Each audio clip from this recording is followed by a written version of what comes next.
Have you ever benched more than you deadlifted? What's up, bros, bears, muscle mommies, and everything in between? As always, this is Patrick, full prime of power. I'm his favorite powerlifter, top 50 powerlifter of all time, and welcome back to another episode of My Bench is Bigger Than My Deadlift. Or at least at risk of it. There was a joke for a while. I was gonna bench more than I deadlifted.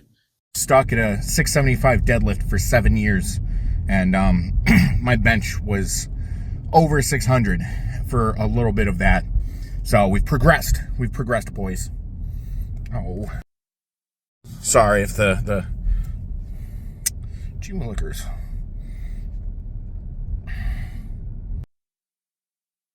Sorry if the volume was cut out there for a second. My lav mic receiver is throwing a little bit of a tantrum, which is why I hate this lav mic, and I'd like to get a new one that fits my phone a little bit better. A little temperamental. But what do we have today? So yesterday we deadlifted. We had an 8x1 at 605 for deadlifts. Today we have bench press. We start off with a 2x1 at 555. That is my 2-rep PR. We're doing 2 singles today. So it's like that's a frame of reference for you boys and girls out there. And then we throw on a slingshot, and we're going to do some CNS overload work. And so we start off we're supposed to do a warm-up of something between 555 and 600, but there's not that many weights that I can do in between those. It's like, if I'm going to bench 555, I'm going to bench 600 next, you know? I'm not going to make an intermediate jump when I'm on the platform because I'm at the level that I'm at. So, brain. Sorry, my brain's not working today. I don't know why, but it's just not working today. So I got to figure out what that jump is. And then what's programmed for slingshot work is a 3x1 in the range of 605 to 630, which is it's teasing me, it's blue balling me, because the goal for the meet is 650. The meet is in 4 weeks. It is the American Pro 3, the Super Bowl powerlifting. It's not its official name, the Super Bowl powerlifting, because the Super Bowl actually has licensing things that well, you know, when the Super Bowl comes around and then you get all these, hey, get your snacks for the big game, and no one uses the word Super Bowl. Yeah, the Super Bowl is trademarked, just the phrase Super Bowl. So yeah, that's why. Well, fun fact there from the autism gang today. But yeah, I want to get one in one hand, doo-doo in the other, which one piles up faster. But we're looking at a 650 bench at the meet for my 3rd attempt, assuming first and second go well, which means I got to open around 600, probably go 600, 625, and then probably 630, to be honest, to get a PR. And then 650, a little bit of a smaller jump there for that last one to finish off and get me the bare cheeks. For those of you out there who don't know, you should know.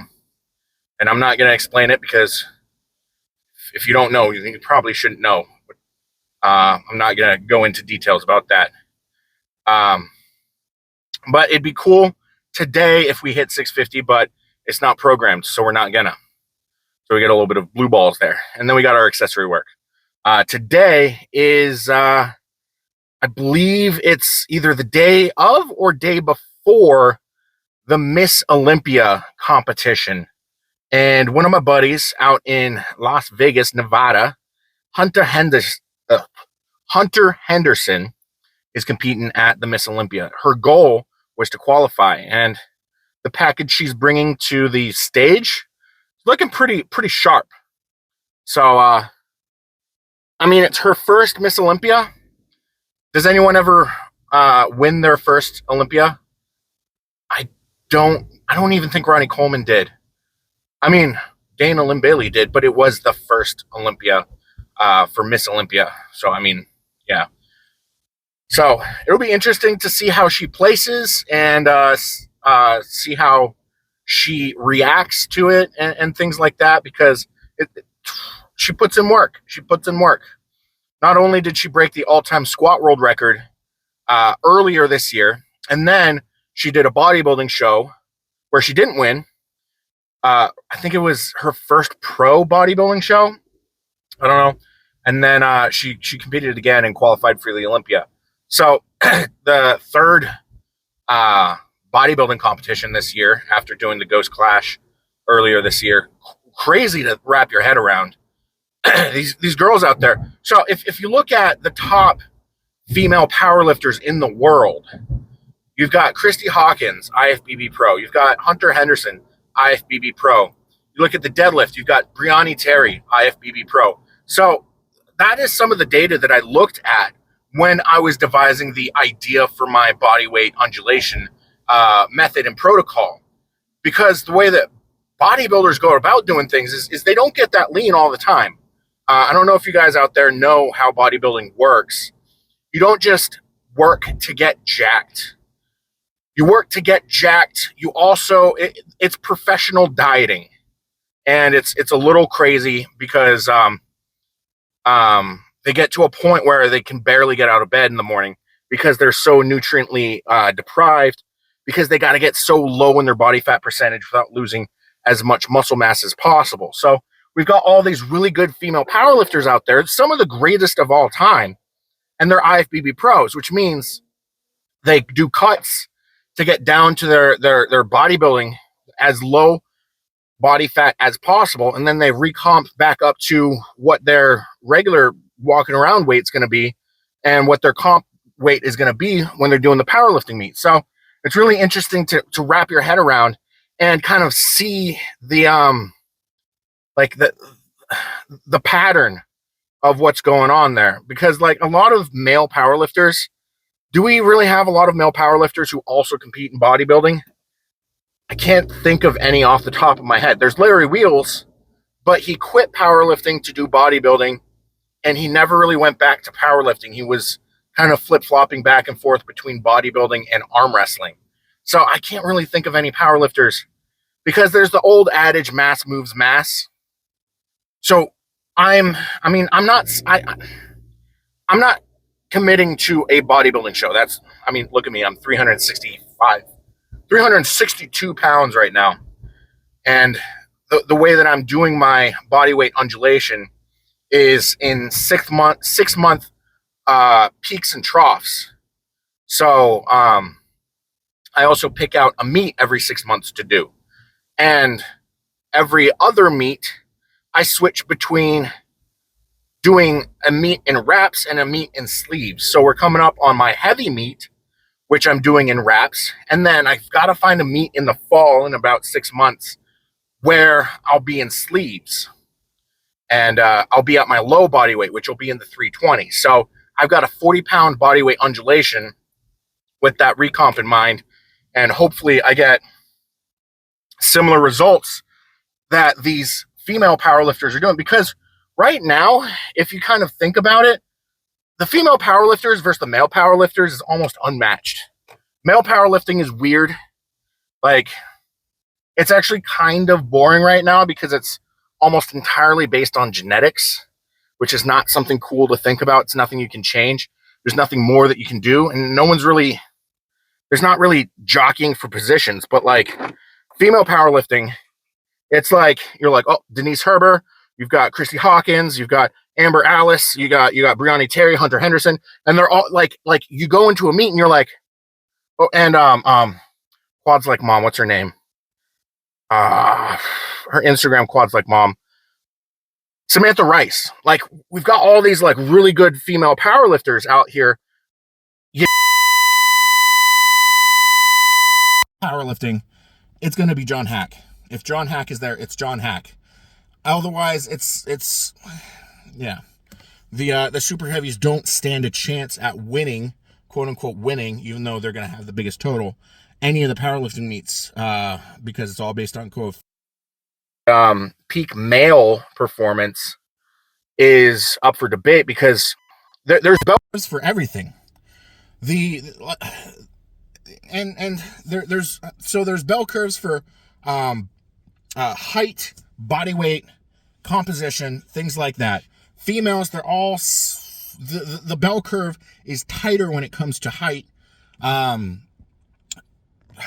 Good grief. This lav mic is mic's throwing a tantrum. Like I can it informs me when it's not connected because it starts flashing lights. And I'm getting kind of annoyed with that. Which means the computer and the receiver, the connection might be damaged a little bit, and I've got to like really baby it. Getting a tripod for my car might not be a bad idea, but I think I want to buy a camera before I buy a tripod, you know? And there are cameras that I've been looking at one from Walmart that's about $150. Records in 1080p, which we don't get 4K on YouTube. So, I mean, cool. But, yeah, I just got to the gym. We're going to go bench, and I'll give you guys the update. And comment below if I didn't finish my thought process on that, and we can discuss and elaborate on what I was talking about. I forgot what I was talking about, but comment that below, and I'll respond and join in the conversation with y'all. So I'll see you guys in a second. Feather my asshole and paint my balls black and blue. We had ourselves a bench day, boys and girl. In case there's at least one girl watching, we want to appreciate the at least one female that's definitely watching this video, and it's totally not any of you 13-year-olds moms trying to check to see if my videos are appropriate or not for their children to be watching, which it wholly 100% is not. But since your dad's all walked out on you, and they need a father figure, and I'm willing to be that daddy. All right, boys. So let's go over how today's bench day went, because it was quite the bench day. So we started off and we had the ISO push-up holds supersetted with 0 acceleration push-ups, getting blood flow to the area. The form doesn't really matter on that. We're just looking to get some stimulus in the triceps, biceps, pecs, and everything all good. But my chest was feeling a little tight, so I did a little bit of dumbbell fly ISO holds with 8-pound dumbbells for about 200 seconds, an internal 200 count. I don't count to 200. I count to 10. I raise a finger, and then I keep going until I have 2 full hands twice. That's how you count to 200, boys. Because thinking about anything other than 1 through 10 is too much mental processing, and you don't need that unnecessary. Anything to do easier, to do the same process is always better. And I just ranted on you boys on how to count. Disappointing you boys, because you really needed that father figure to teach you that simple thing. Luckily, I'm here. But we did that, and then we were ready and primed to start our benching for the day. Now, what was programmed today was 555 2x1, raw, no slingshot.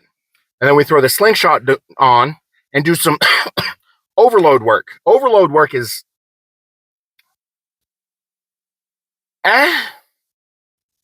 it's got its place in training, and its place in training is during peak, not whenever you feel like it, when you want to put heavy weights in your hands, heavier than you probably should put in your hands, if we're totally being honest. But we're doing overload work because we've already pre-fatigued ourselves with the 555. So we're not just throwing a slingshot. We're not just warming up and throwing a slingshot on and trying to max out. That would be stupid. That's not how you do this stuff. So 555. My descent is slow as fuck. I thought that using the kilo plates would make it a little bit less sucky, but when you put enough weight on the bar, everything kind of sucks. Whip wise, it just happens. So first set was a little slow. Second set, I just accepted that it was going to suck, and it's weird because when I'm benching, I'm able to stay tight and take a second breath.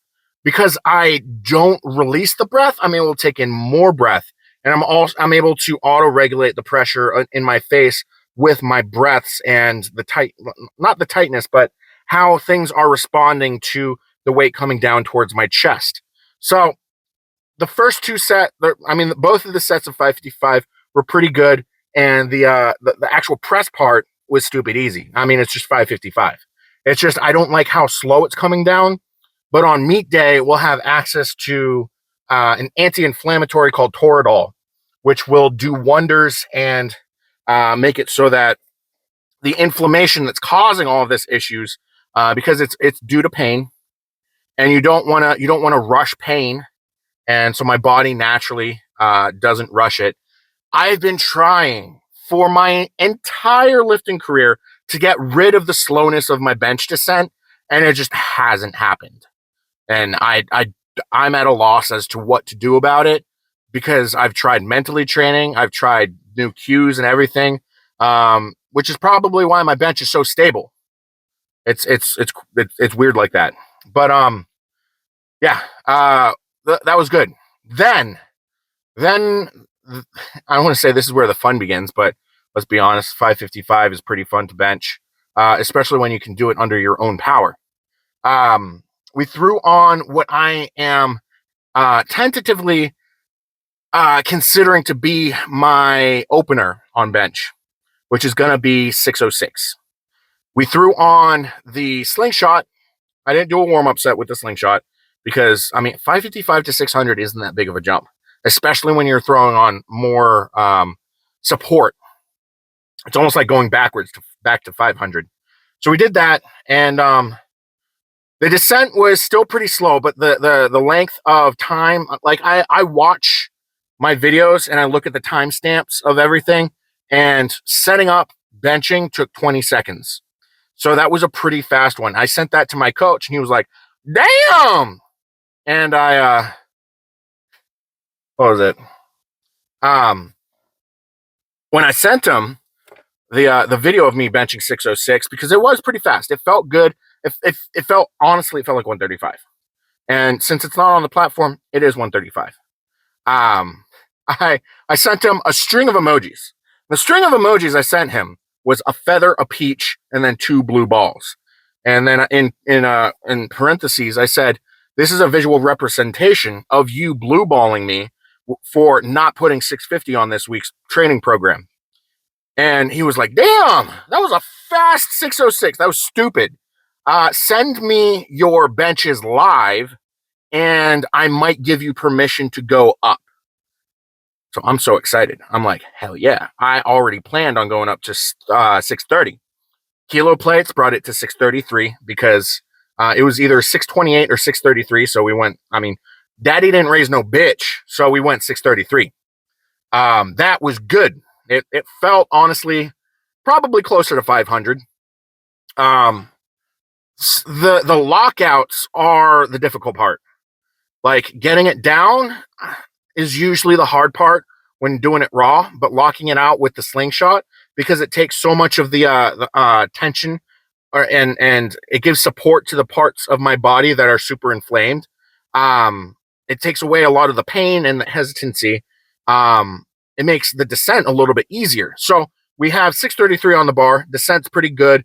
The press is good. The lockout is, you can kind of, I felt the fatigue starting to set in. And I was like, that moved pretty good. That moved pretty good. Probably looked like a 500-pound bench. So 633 looking like 500. We're in a pretty good ballpark right now. But going from 135 to 500, that's a pretty steep curve if you're thinking mathematically. So I sent that to my coach, and my coach right now is in Las Vegas at the Miss Olympia competition right now because Hunter Henderson, as I mentioned earlier, is competing and doing the Miss Olympia show right now. So he's got a little extra duties personally because Hunter Henderson is a close friend of theirs. Like I joke that Brianni Terry, Joe's girlfriend, is my mom because she's my nutritionist. And a lot of times she's like, Patrick, where's your check-in? I'm like, sorry, Mom. Patrick, eat this. Okay, Mom. Things like that.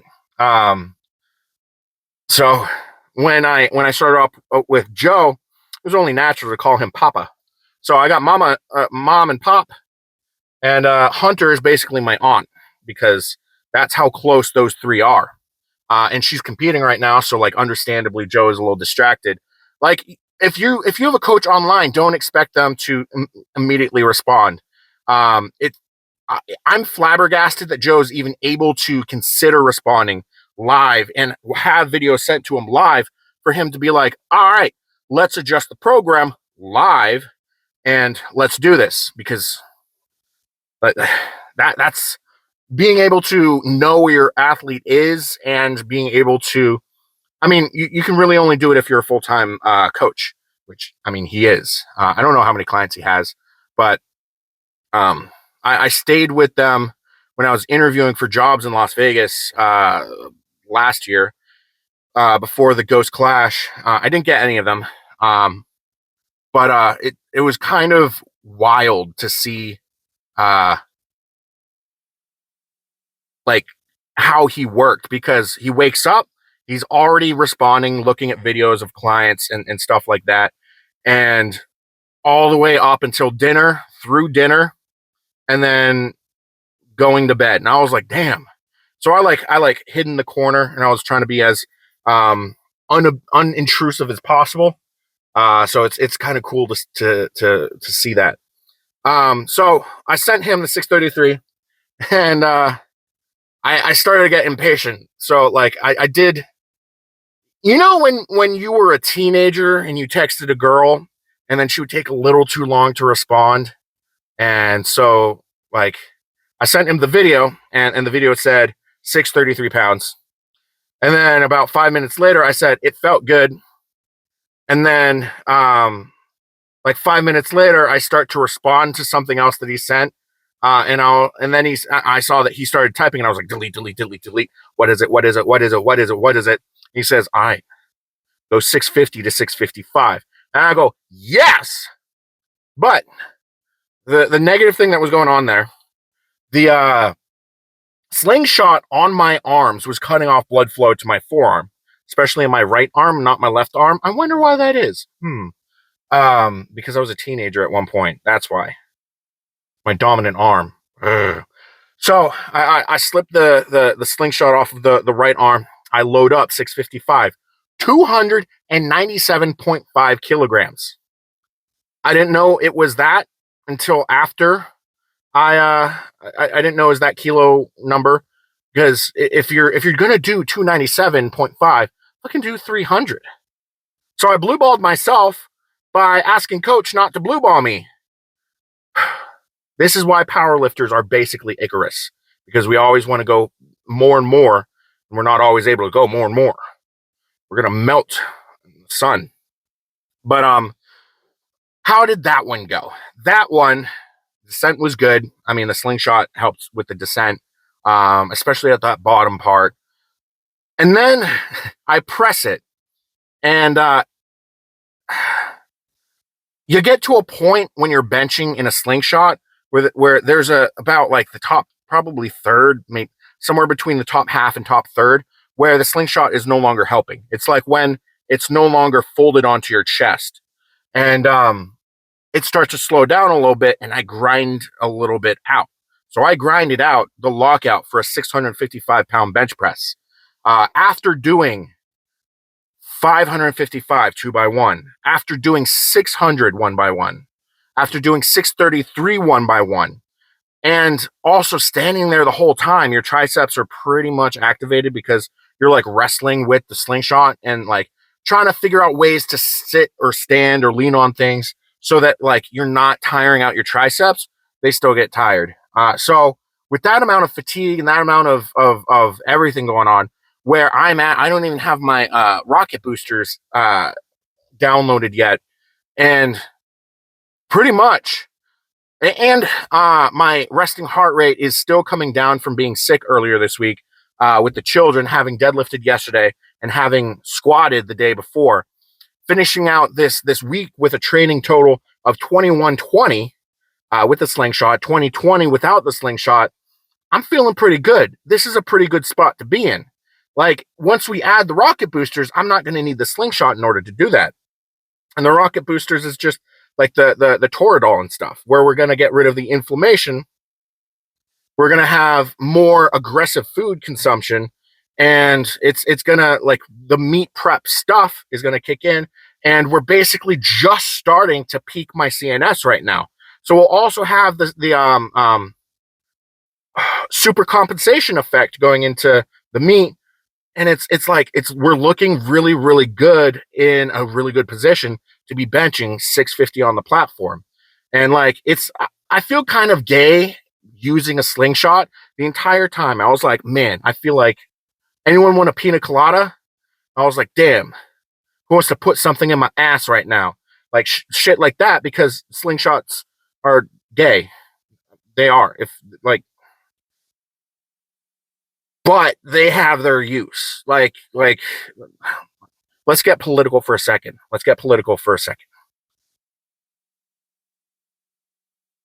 Is it political or is it religious for a second? Let's talk about penguins for a second, and then see a parallel with humans. When a baby chick penguin loses its mother and father, what usually happens is there are gay penguins that will adopt that child. So it's like two male penguins will come in and be the parent figures for that child. That's how the now tie that into humans. That's what's supposed to happen. So gays do have their role, and it's actually a pretty important one. And they they could solve it. I mean, they can't solve the foster care problem, but they're part of the solution. So it's not a religious, oh, they're going to burn in hell. No, they have their role in society, and it's that parent figure for kids that don't have parents. That they have that opportunity because they can't conceive. Like, you don't overthink it, boys. But yeah, slingshots are gay. But it was good. It felt good. We grinded out a 655 with a fuck ton of fatigue in the triceps. Was it last week or the week before? No, it wasn't last week. The week before, I think it was. We doubled 600 in the slingshot, so we have a lot more one rep range. I personally have a lot of one rep range when it comes to training. And then we finished off with incline dumbbell bench. We used the 70s instead of the 90s because the weight rating on the bench said I couldn't use the 90s. I could only use the 70s because the bench that I usually use was getting used for incline bench somewhere else in the gym. So I was like, meh.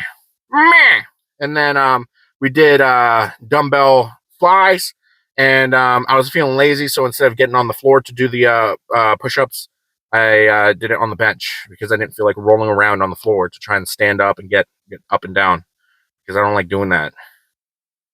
I'm old, boys. You won't find me on my knees.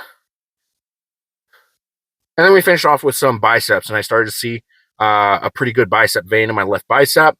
Made me feel nice and strong, big manly man, big bicep vein.